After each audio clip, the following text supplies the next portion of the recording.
I'll take the kids, so just get out and leave. After coming home from giving birth at my parents' house, I couldn't believe what I was seeing in front of me. Kevin, my husband, was lying in bed with his lover Brittany, and when I confronted him about it, he said something unbelievable. Get out and leave. Why did I have to be told such a thing by him? As I grew more and more frustrated with Kevin for not understanding his position, my father, Walter, who had come with me, spoke shocking words to Kevin. What? Divorce isn't possible. Because. At that moment, Brittany and Kevin turned pale at my father's words and learned a shocking truth. My name is Melissa. I've been married to Kevin for almost 3 years now. Kevin and I are co-workers. I work as a secretary at a construction company, and I often saw Kevin working at the site. But we only exchanged greetings and didn't have much interaction. We just knew each other's names. I started getting involved with him due to an incident. I got a job at one of the companies my father owns. At first, people thought it was thanks to my father. As a result, I became the target of harassment from Margaret, a feared female employee at the workplace. Overtime was a given, and all the unpleasant and troublesome tasks were pushed onto me while she left work on time. I thought about reporting it to my father, but Margaret threatened me, saying that she wouldn't forgive me if I did, leaving me stuck. You're still young, so you should be able to handle this much. When we were young, we did all the tasks we were asked without complaining. I felt overwhelmed by the excessive workload and mustered the courage to say it was too much, but Margaret only got angry. She would drag in stories from the past and end up giving me a long lecture. Every time, it was always about my character. Complaining about this is pathetic, you're weak, you lack guts, it's your fault. I could almost predict what she would say, as I was scolded more than anyone else. Being scolded every day like this, I started to feel mentally ill and my health deteriorated. Margaret even appeared in my dreams, shouting at me. It became normal to have such nightmares. I was troubled by her both at work and in my personal life, and started to feel depressed when the incident happened. As usual, when I arrived at work, I was hit by severe palpitations and shortness of breath. It felt like a near panic attack, and I couldn't breathe properly.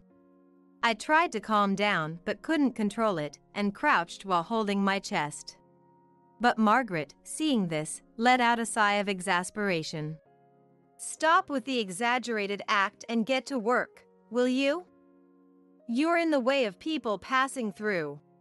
Tears flowed as I felt like I was about to lose consciousness. Even though I was in so much pain, why did I have to be spoken to like that? I wasn't lying. I was really suffering, I can't take it anymore. I want to escape from this environment right now. I was at my limit. Kevin happened to come to work and witnessed the scene, rushing to help me. Someone who's sweating and struggling like this isn't faking it.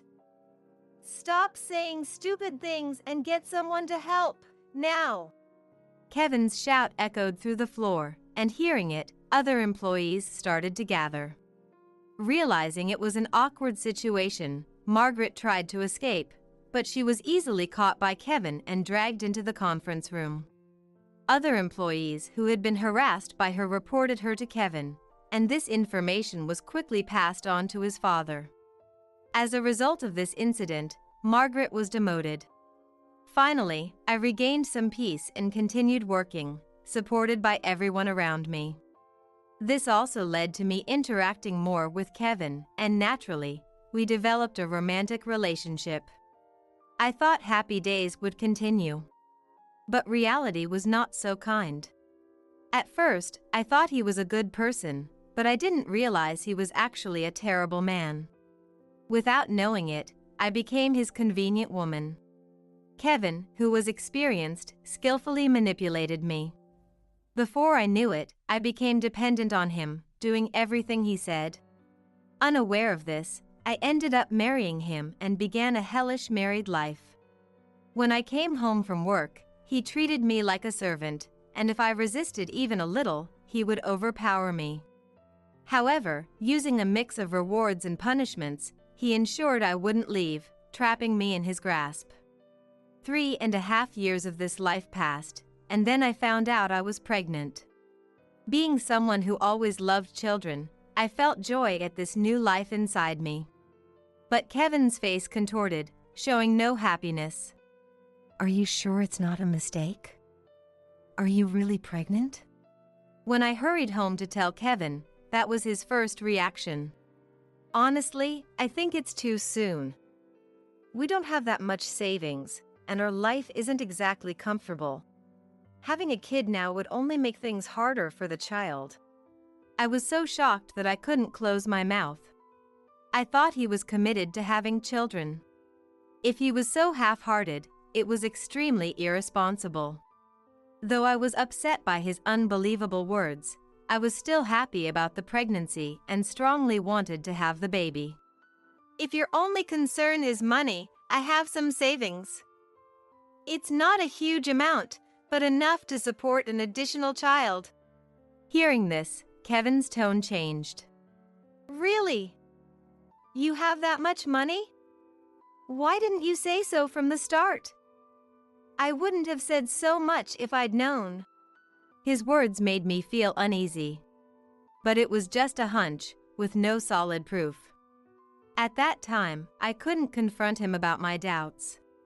I was too afraid of angering him and facing his retaliation. Eventually, knowing there was financial support, Kevin didn't oppose the birth. Still, he wasn't enthusiastic, showing no interest even when I gave him updates about the baby. I had to handle the doctor's visits and preparations for the birth on my own. His suspicious behavior increased after that. Though he used to be indifferent to me, he started asking about my schedule and looking at my smartphone. It felt like he was monitoring my actions, which made me more suspicious. When I questioned him, he angrily raised his voice. Are you accusing me because you're the one hiding something? He shut down my opinions, making me scared to express myself. Yet, I couldn't bring myself to leave him. I think it was because I still had feelings of gratitude toward him at that time. The debt of gratitude I felt for his help back then was enormous within me. Above all, he was usually kind and considerate.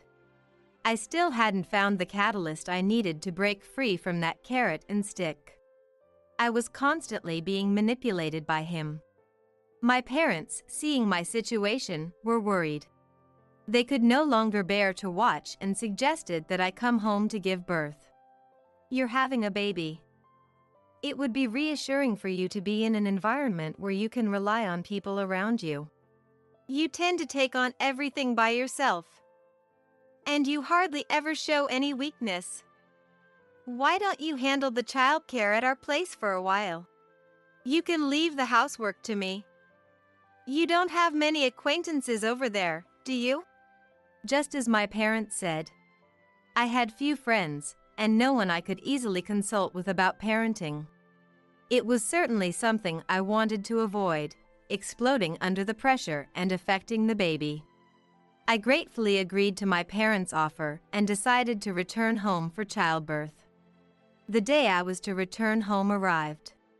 Kevin dropped me off at my parents' house and immediately tried to leave. I still have work left, so I'll take my leave now. Ignoring my mother's attempt to serve him coffee and escaping from my father, Kevin quickly left. Watching his retreating back, my father frowned suspiciously. He never changes, that guy. My father was famous for being a standout type when he was young and had become a legend in high school. Kevin knew this because he attended the same high school as my father. After graduating, my father overcame a tough apprenticeship and now runs several construction-related companies. He is highly respected by his employees. At the same time, everyone highly respects my mother too. My mother is also well known and popular, no less than my father. At first, I thought it was because she was my father's wife, but it turns out my mother was actually scarier than my father. I realized this when I was a child. When I asked the employees about my mother, she saw us, and they got scolded. It was so terrifying that since then, everyone feared her more than my father. After returning home, I lived a life of luxury. The employees were considerate and helped me with everything. If I tried to carry even a slightly heavy item, they would yell at me with concern, and I felt the warmth of people again after a long time. Thanks to that, I safely gave birth to my first child, a girl named Sarah. My parents, of course, and the employees were delighted. Amidst all this, I wore a gloomy expression. Are you still worried about Kevin? Yes. He didn't even come to the hospital on the day I gave birth. Apparently, there was an order mistake, and he couldn't make it back in time for visiting hours. So he said he would visit later and canceled attending the birth. In such a ridiculous situation, I raised my voice for the first time. Work can be entrusted to others, but childbirth is only today. It's my first time, and I'm very anxious. It's awful to leave me alone. Can't you make some time? Please come see me. That it was work. I usually gave up with the excuse. But this was childbirth. It's far more important and significant than work. Thinking this, I spoke out in anger. However, the moment he heard my words, he said something unbelievable. Can you please cut it out? I'm also swamped with work and tired of it. I'll come see the baby after it's born, so what's the big deal? If you're going to make such a fuss, then forget it. I won't bother coming to see you either. He hung up on me without even waiting for my response, saying only what he wanted to say. I tried calling back, but he had either turned off his phone or was ignoring my calls. In the end, I faced childbirth alone. The baby was born safely. After Sarah was born and I regained my composure, I realized I couldn't continue like this. I sent him a message about the birth, hoping it might open a line of communication.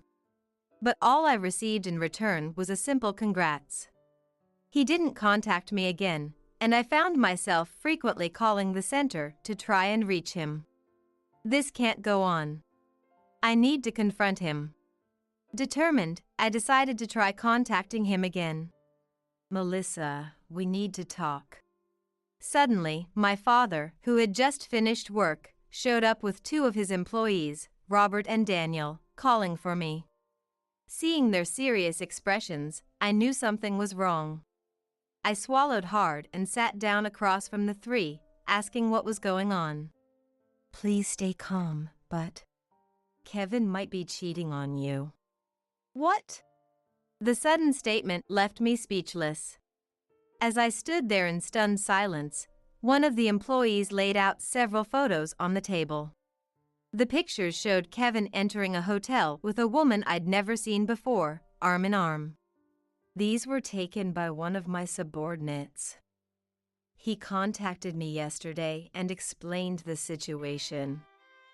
Then, listening to the details, I couldn't hold back my tears and cried openly. Unable to control my emotions, I sobbed loudly like a child, and my mother, hearing the commotion, came in to comfort me, holding me tightly. Melissa, you need to stop enduring this. That's right. You don't need to suffer any longer. He's gone too far. He's crossed a line that shouldn't be crossed. Melissa, what is most important to you? At those words, I stopped crying and looked over at Sarah, sleeping beside me. You have to protect that child from now on. Is he really necessary for this family? That's right. Despite having Sarah, he did such a terrible thing. How can he call himself a father? How can he claim to raise her with me? I don't need someone like him anymore. I don't even want him near Sarah. Thanks to everyone's support, I resolved to retaliate against Kevin and decided to return home with my parents. I finally made the arrangements and prepared to return home, but I didn't tell him the date of my return. I thought if I told him when I'd be back, I wouldn't be able to catch him in the act. When we arrived, Kevin's car was parked in the garage, even though he was supposed to be at work.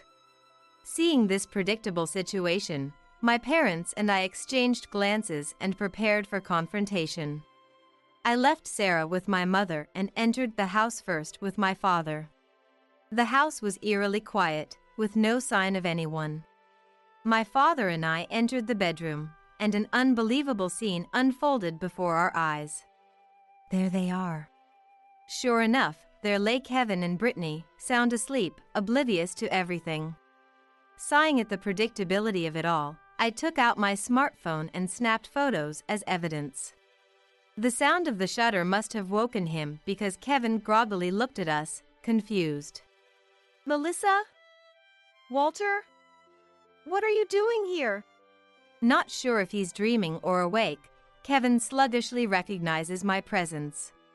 But the moment he realizes it's real, he jolts awake, hurriedly trying to hide Brittany under the blanket. It's no use doing that. I've got all the evidence. Just give it up. What's happening? What's this? Finally awakened by the commotion, Brittany rubs her sleepy eyes and peeks out from under the blanket. It's our first meeting. However, Brittany has a connection to my father, which allowed him to know her background. As soon as she saw my father and me, Brittany froze, mouth agape, unable to move. I can't believe you're boldly cheating in broad daylight. Inviting your lover to our house? Don't you have any sense of danger? Although I know her background, I intentionally call her lover to keep her unaware. Kevin's shoulders twitched upon hearing the word lover. How do you know about this? And why didn't you say anything? You didn't tell me when you'd be back. If I told you, I wouldn't be able to catch you like this. Knowing you, you'd delete all the data from your smartphone. So, how's your little affair going while I was away these past few months? As he fumbled for words, I continued, provoking his emotions. He glared at me with an enraged expression. But I remained unflinching and looked down on him with disdain. You knew I was cheating? Of course. Do you know how many of your acquaintances work at our company? It would be strange if I didn't find out. At that moment, Kevin, who had been flustered, laughed and said something surprising. If you already know, fine. It's over between us. You can have the kids, just divorce me and get out. I have a better woman, and frankly, I don't want to take care of the kids. My love for you dried up long ago. Suddenly, anger surged within me at his declaration of divorce. Instead of apologizing, he has the nerve to say that? Why do I have to put up with such arrogance? Just as I was about to retort, my father stunned Kevin with his words. What? Divorce isn't an option. You still owe me a debt. Do you think I'll let you off without repaying it? At those words, Kevin's face turned pale in an instant.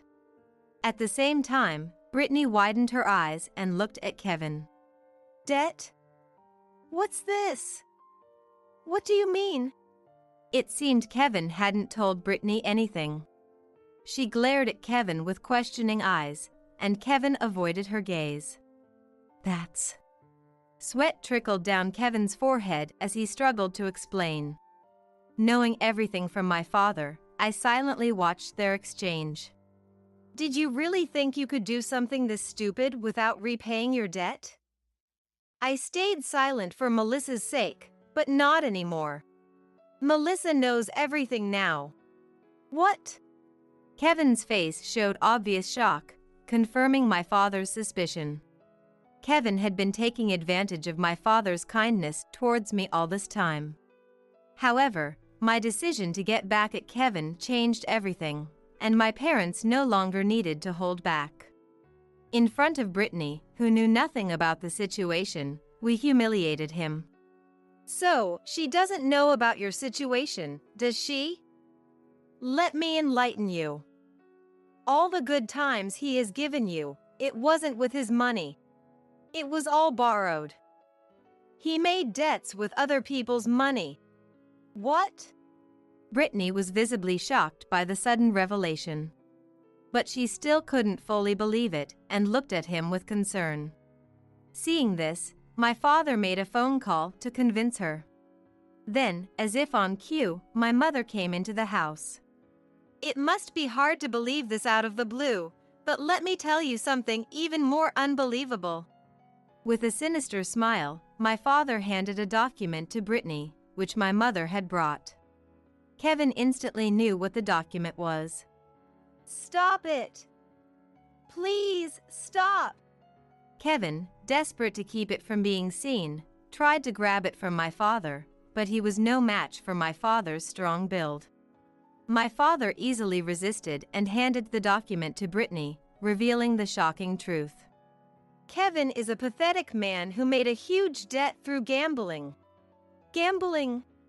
Brittany looked at the document, which was a loan agreement. This is proof that we lent him money.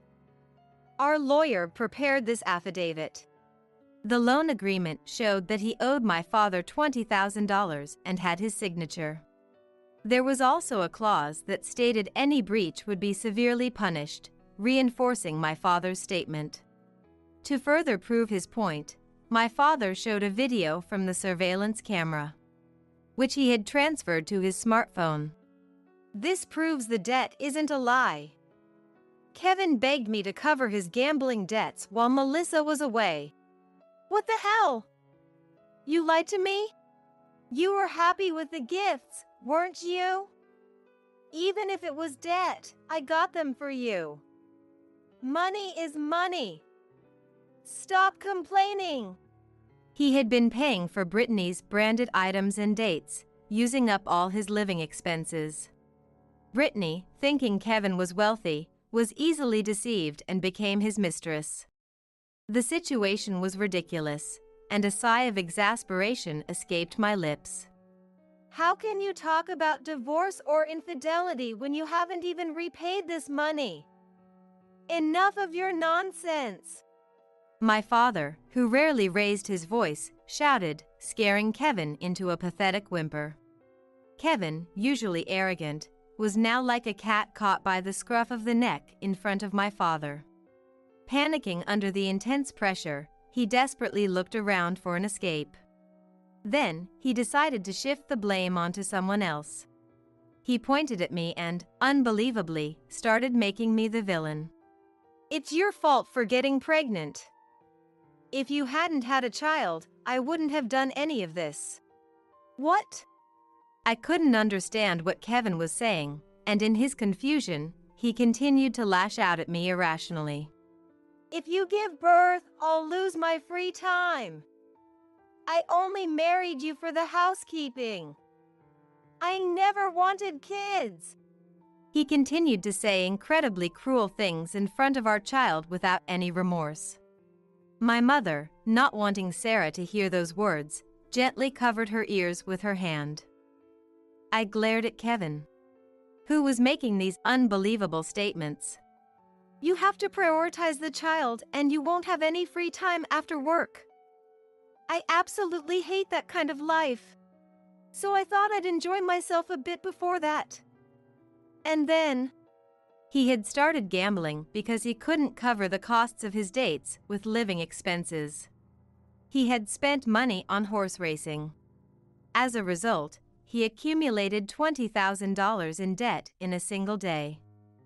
Panicked, Kevin turned to my father for help, asking him to cover his debts. But that wasn't the most shocking part. And what did you do to repay that debt? Kevin, threatened by my father to tell everything, looked around nervously. I continued to glare at him until he reluctantly began to speak in a low voice. Savings. I can't hear you. Kevin, too embarrassed to say it in front of Brittany and me, spoke in a low, awkward voice. But my father wouldn't allow that. He raised his voice to intimidate Kevin, who then shouted in desperation, "I used Melissa's savings!" Brittany looked at Kevin in disbelief, shocked by his words. He didn't attend her childbirth because he wanted to recover the lost money using her savings.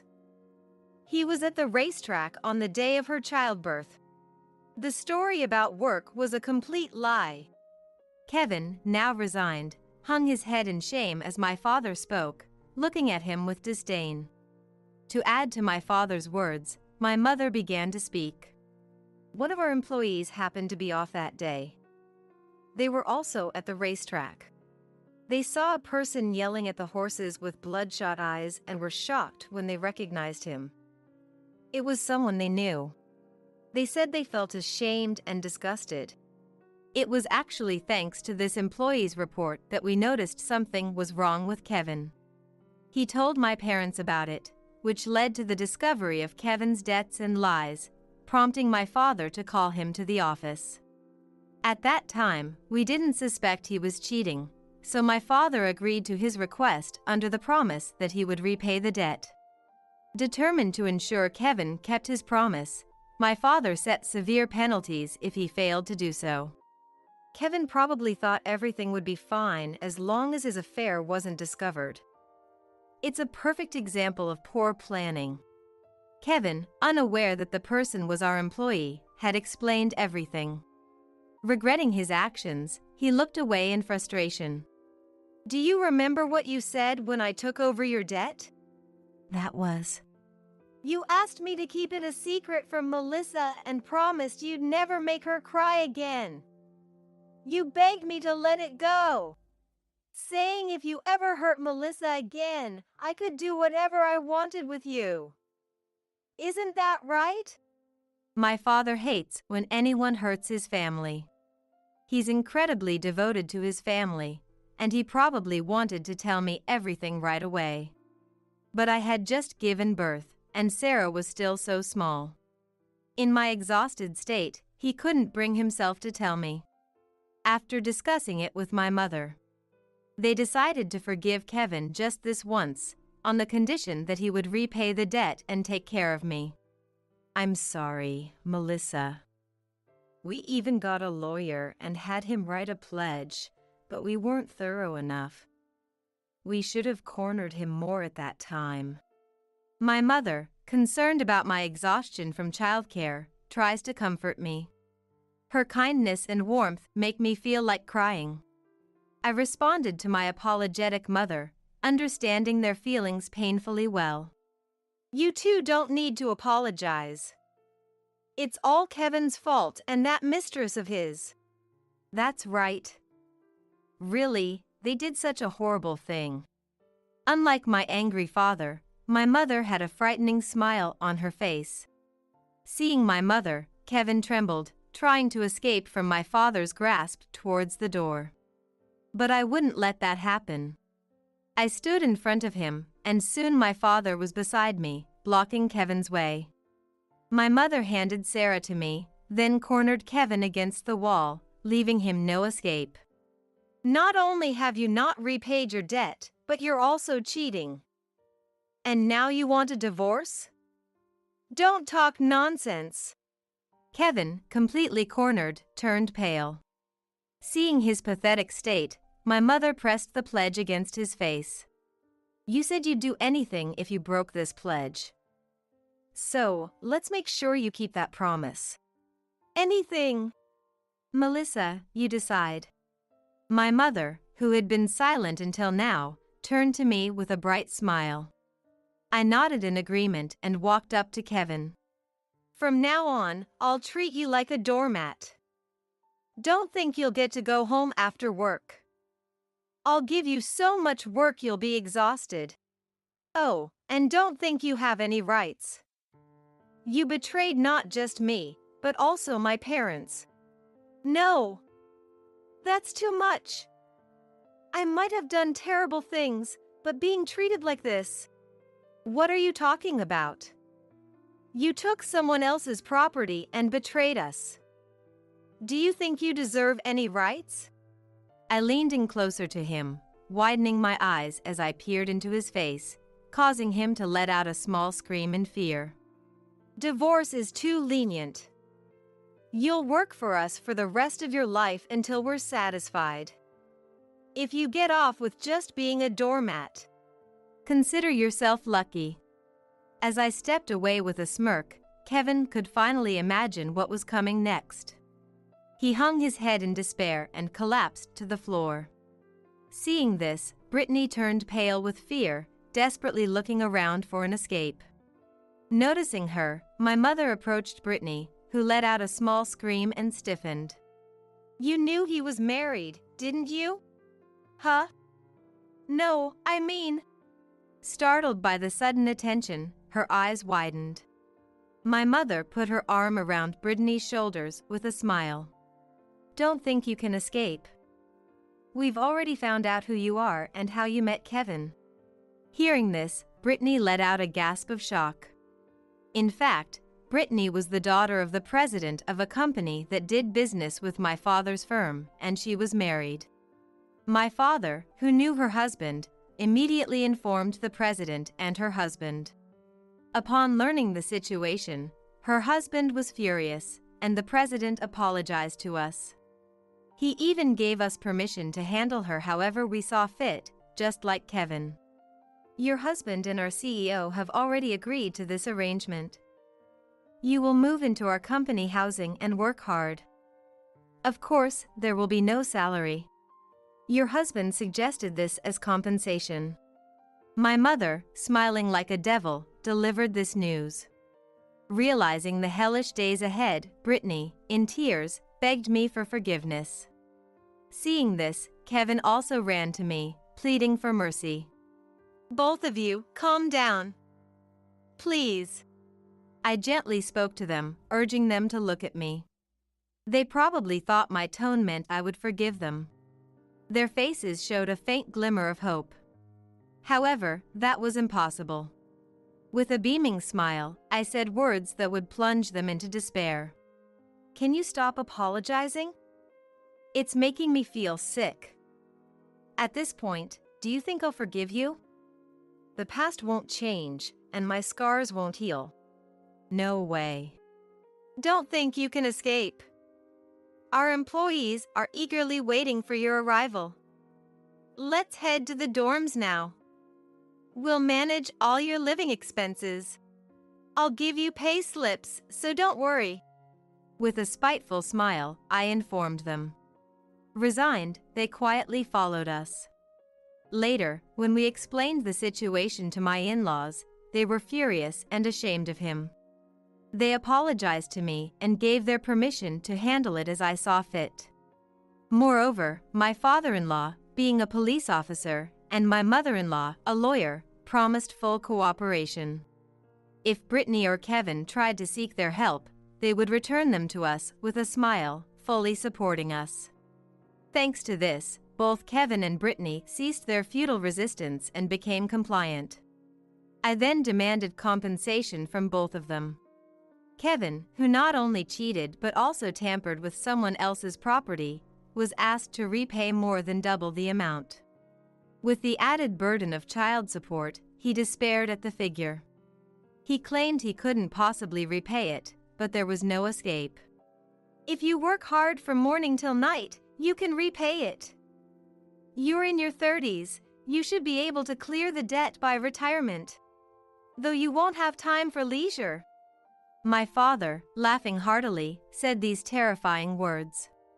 Hearing this, Kevin protested, saying he'd rather go to prison. However, his resistance was in vain as he was immediately thrown into a harsh work environment. Kevin was assigned to the most physically demanding department in our company, filled with former rugby and football players, all extremely tough. Already busy, Kevin now had to work tirelessly to repay his debts and compensation.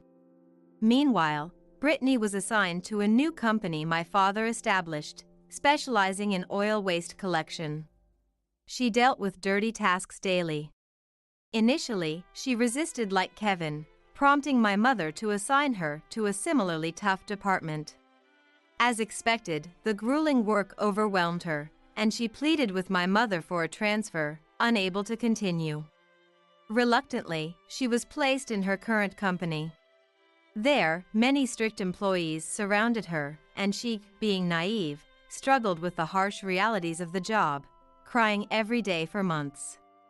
However, perhaps finally resigned to such a life, he is now working desperately despite his emaciated state, struggling to repay the demanded compensation. It was truly a living hell, a phrase that perfectly described the grueling days the two of them endured. Meanwhile, I observed their situation from the sidelines, living a comfortable life.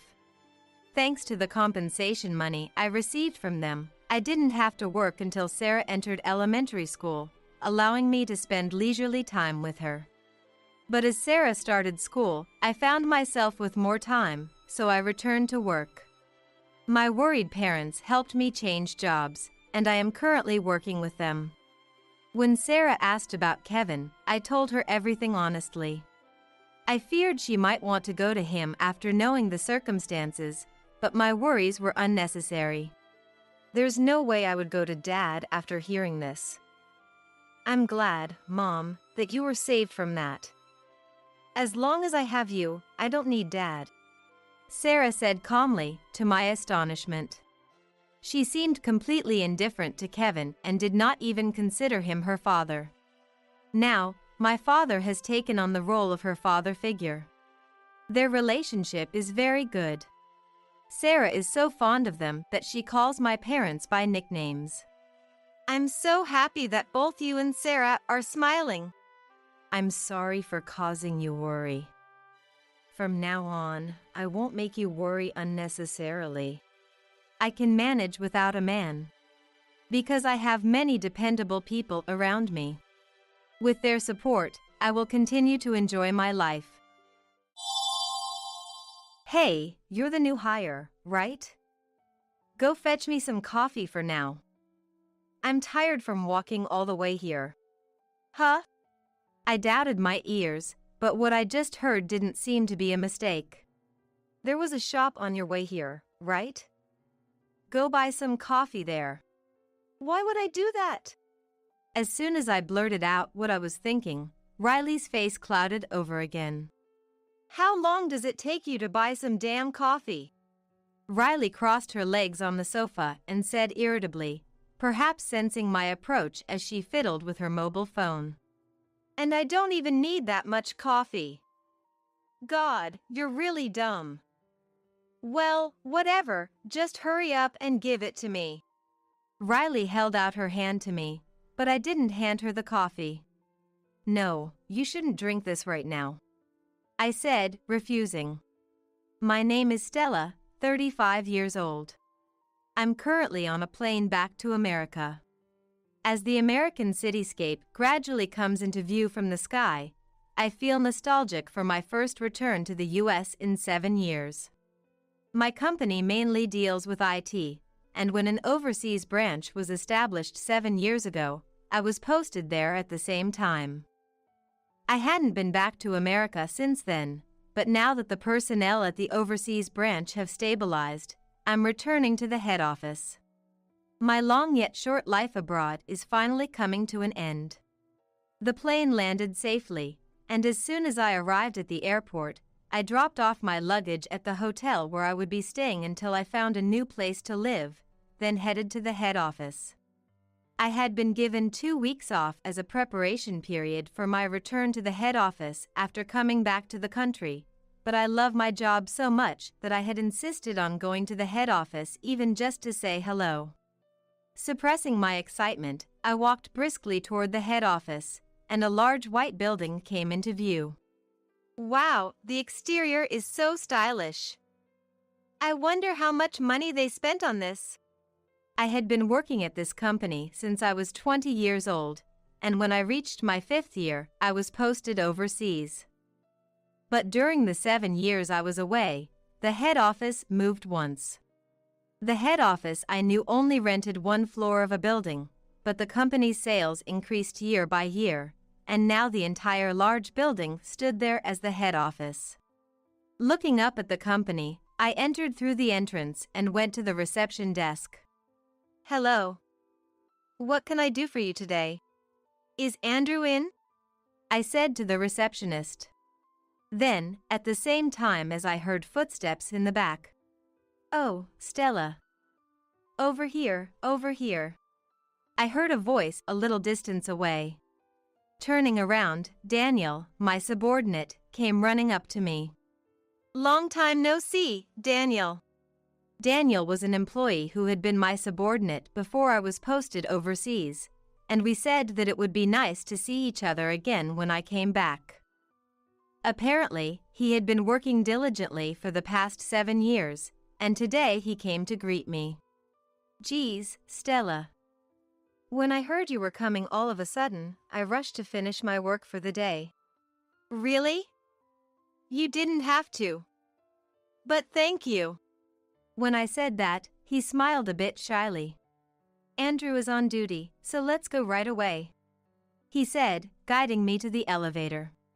We went up to the 8th floor, and as soon as we got off the elevator, Daniel's mobile phone rang. Judging from Daniel's tone of voice, it must have been a client or a superior. Gone was his earlier casual demeanor, replaced by a proper, businesslike tone. I'm sorry, Stella. It seems there's an urgent need for project revisions. Andrew is in the room to the right at the end of this hallway, so could you go ahead without me? Sure, no problem. Thanks. With that, Daniel headed for the elevator. I saw him off and started walking down the hallway as instructed. Along the way, I saw a nice office and the employees working, glancing sideways as I walked, when someone tapped me on the shoulder from behind. Yes?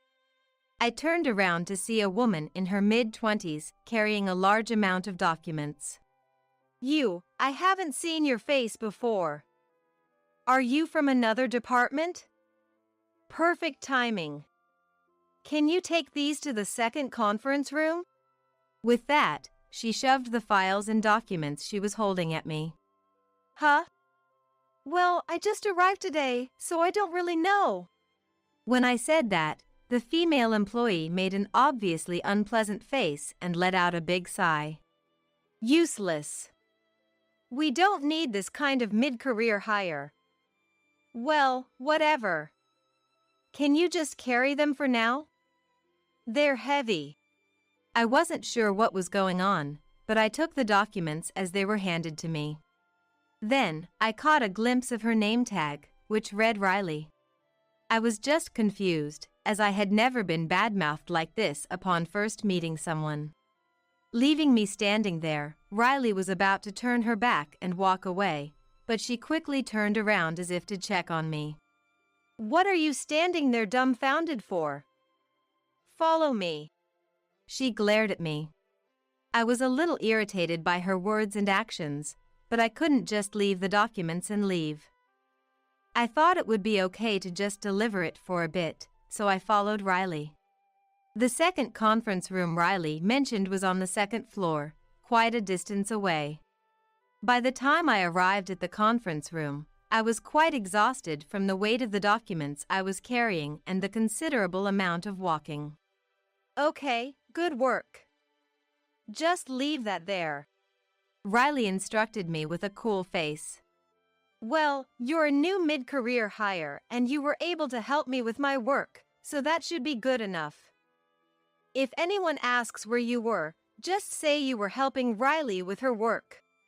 I wondered if Riley was a person of considerable authority, given her high-handed attitude toward me, whom she had just met. Rather than being annoyed with her, I was more curious about that. I left the second conference room with Riley. Well then, I'll be going now, I said, and was about to head for the elevator when Riley stood in front of me as if to stop me. Huh? What was that just now? What do you mean? That "I'll be going now" attitude. You should say thank you very much normally. I didn't understand the point of being scolded for my choice of words by someone so high-handed and incapable of using polite language, but I held back, thinking that I shouldn't argue right now.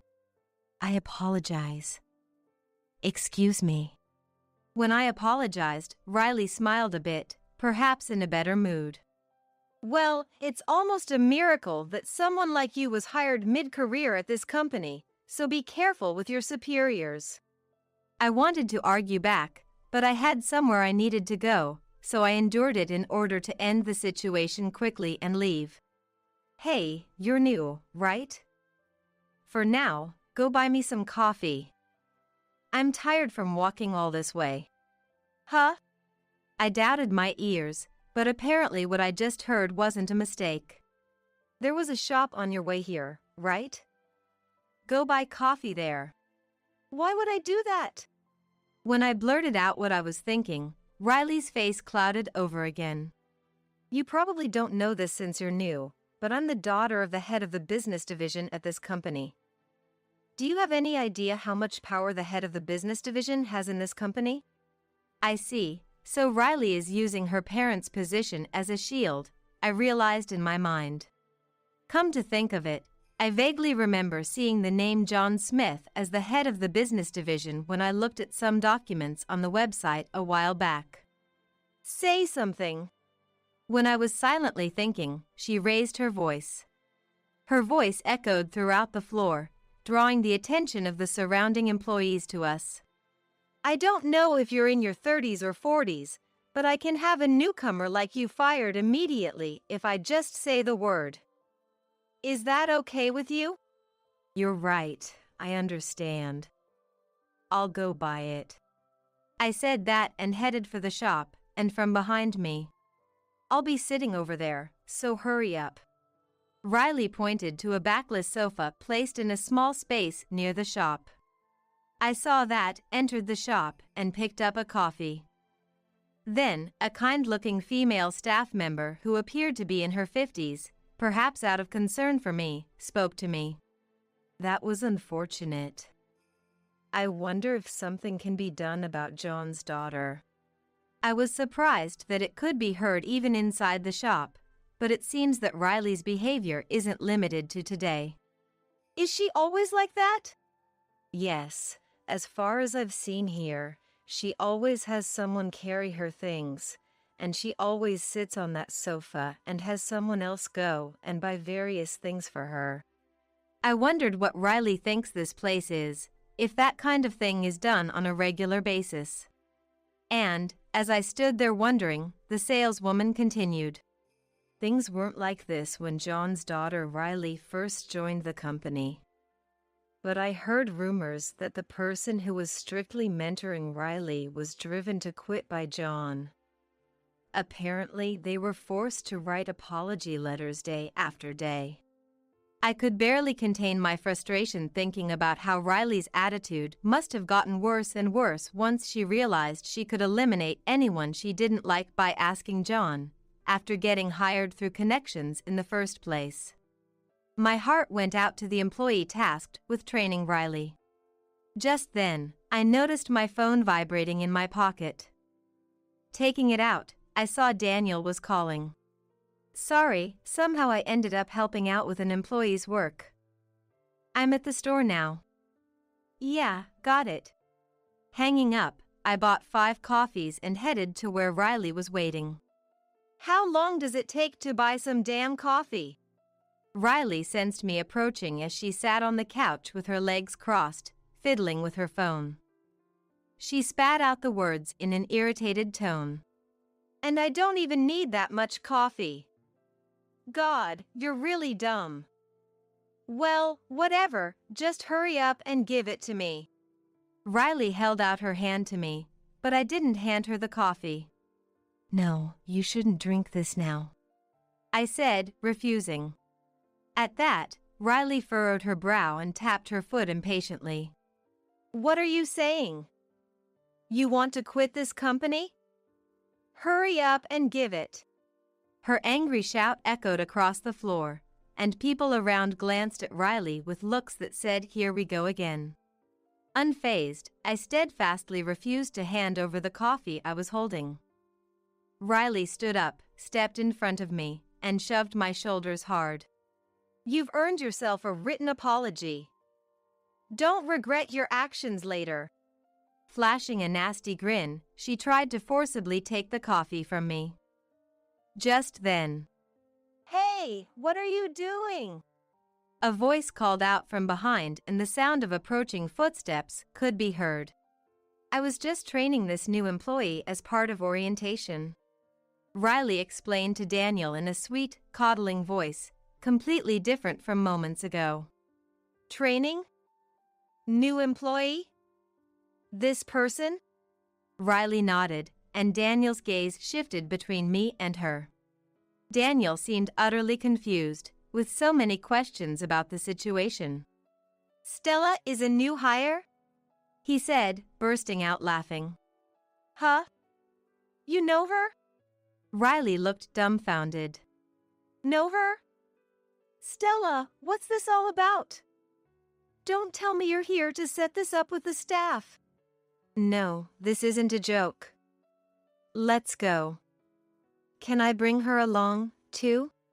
I said, turning my feet towards the elevator. Wait a minute. I still have work left. Riley tried to make an escape. No, I think this is more important than that work, so come with us. I replied. Silence filled the elevator, broken occasionally by Daniel chuckling to himself. Arriving on the 8th floor, we walked down the hall. Rounding the corner at the end, there was a room labeled President's Office. Riley trailed nervously behind me. Excuse me. Daniel opened the door, and inside a man was staring at his computer screen. As soon as our eyes met. Welcome back. Long time no see. Don't tell me you were checking out the office, too? It's awesome, right? I was very particular with the design. Andrew greeted energetically. It's been a while. Sorry I'm a bit late, Andrew. That's right. The person I was originally planning to meet today, Andrew, is the president of this company. HM? Who's that employee? As Andrew spoke, Riley shook with surprise. Andrew, apparently Stella was mistaken for a new hire and ended up helping with work. Daniel explained with a laugh, and Andrew roared with laughter. Stella did? After laughing heartily, Andrew's expression quickly turned serious. But why would you have a potential client help out like that? What's your name? He turned to Riley. Riley's bravado earlier was gone. She answered quietly, her head slightly bowed. Riley Smith, from sales. Smith? That name rings a bell. Andrew rubbed his chin, deep in thought. She's John's daughter, apparently. More importantly, mind if I sit on that fancy couch?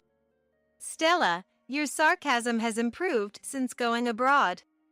Andrew and I laughed together as we sat on the sofa. I lined up the coffee I bought on the table and looked at Riley. Go on, Riley, have a seat.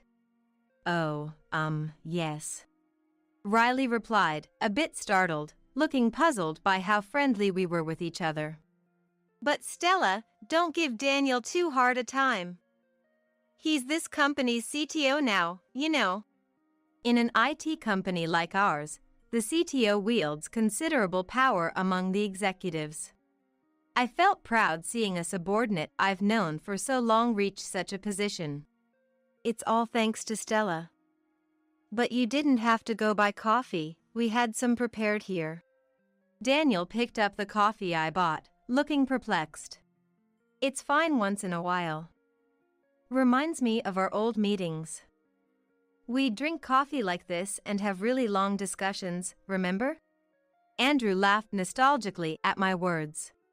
That was back when Stella was still this company's CEO.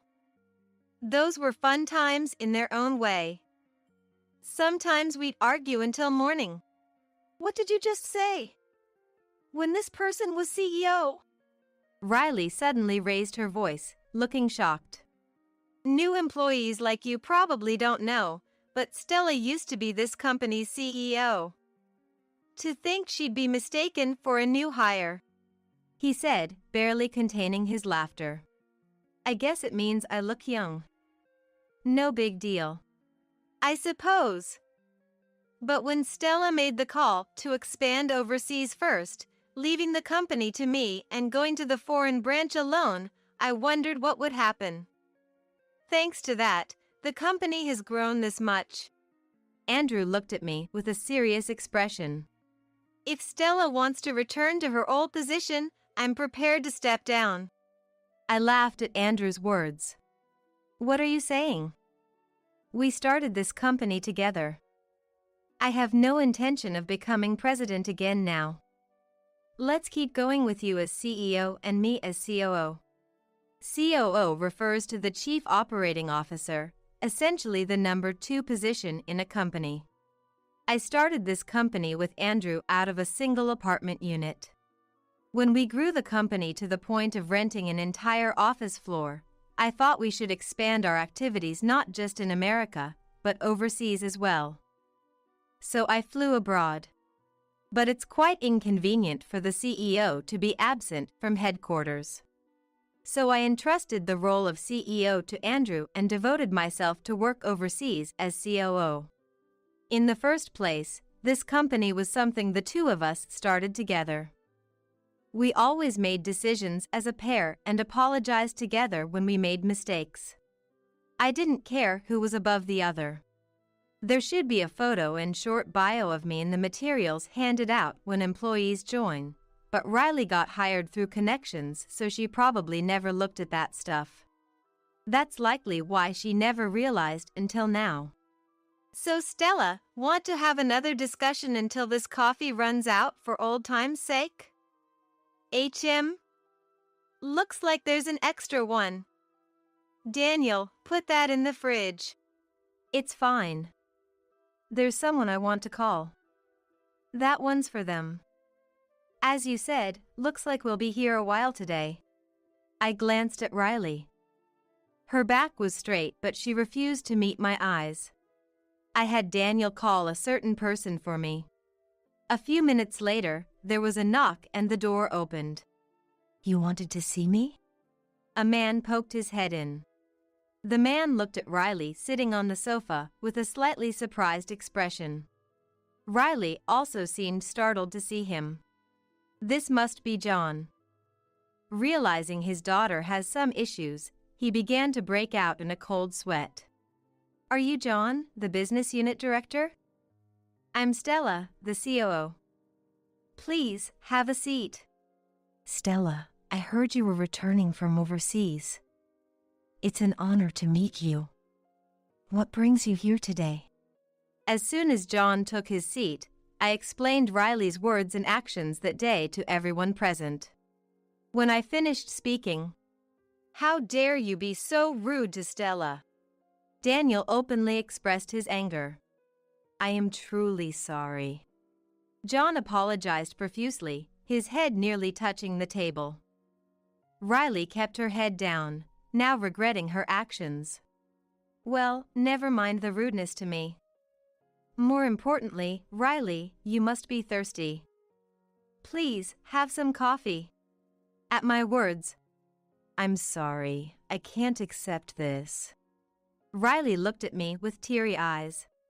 Well, as Stella said, it's fine this time since it was her.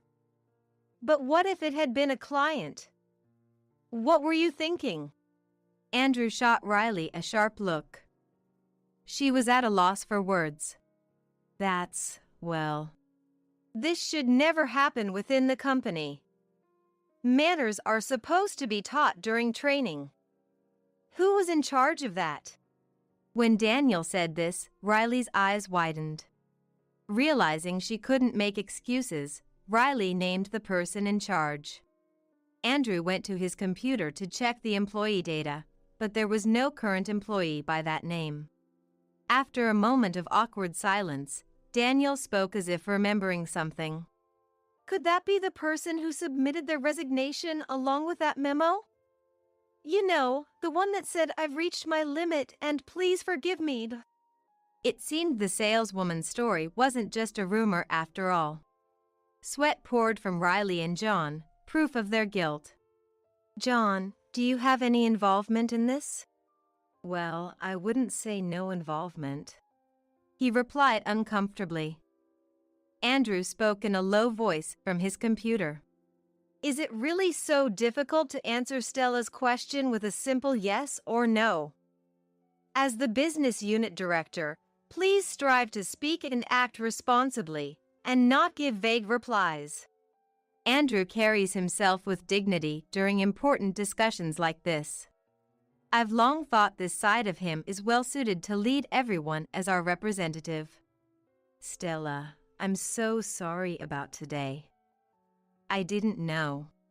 Riley apologized to me rapidly, perhaps finally understanding her position, or maybe trying to resolve things before John could speak. Honestly, I thought if you're going to apologize, you shouldn't have done it in the first place. However, seeing that John still wasn't scolding Riley, I was convinced she was still being spoiled even now.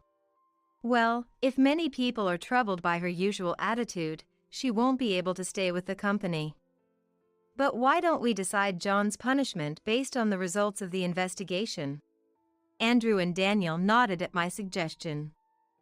For the time being, we had Riley and John leave the room that day. On his way out. Wait, me too? John mumbled under his breath, but no one answered him. I chatted and laughed with Andrew and the others that day, reminiscing and discussing my work overseas. They showed me to my new desk. My desk was in a private office, as spacious as the president's office. Thrilled that our company had grown so much, and excited to have the private workspace I'd dreamed of, I went home that day. 2 weeks later, I officially reported to headquarters and introduced myself to the employees. Some of the employees near the store that day seemed to recognize me and looked surprised.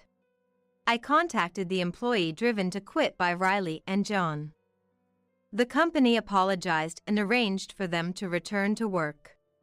Though we were the ones who should be apologizing, the employee thanked me. The internal investigation results for Riley and John were quite bad. As rumored, Riley had pushed her work mistakes onto others and used John's authority to prevent superiors from complaining. John frequently harassed female employees, abusing his position. Upon hearing the results, I immediately summoned them to my office. Riley followed behind John, refusing to meet my eyes. I was astounded her pride still won out after all this, but I was too busy to dwell on it for long. Stella, I apologize for the other day. Riley seems to be reflecting too, so. John made excuses, but I ignored them all. John, you pulled strings for Riley's hiring, correct? I reviewed the interview records from the past few years. There were none for Riley. Surprised I had investigated that far, John pulled a handkerchief from his pocket to wipe away the sweat dripping down his face. He was likely panicking now that it came to light he had nepotistically hired a family member. Moreover, your internal evaluations are quite poor. This cannot continue. Please, anything but firing me. I'm fine with Riley being fired. John blurted out in a panic. Even Riley seemed shocked by his words. No, I won't fire you. But would you two be open to transfers? John quickly nodded in agreement. However, you two can't go to the same place. I'll notify you of the transfer locations later. Can you wait until then? Riley made a slightly disgusted face, but said nothing. Riley, you can speak Spanish, right? Well, you'll have to learn it there regardless. At my words, Riley's expression filled with dread. I can't. She mumbled, head still bowed. Very well. I have a meeting, so we'll leave it here for today. John left first with a deep bow. Riley followed after him. She tried to leave silently, shoulders slumped dejectedly.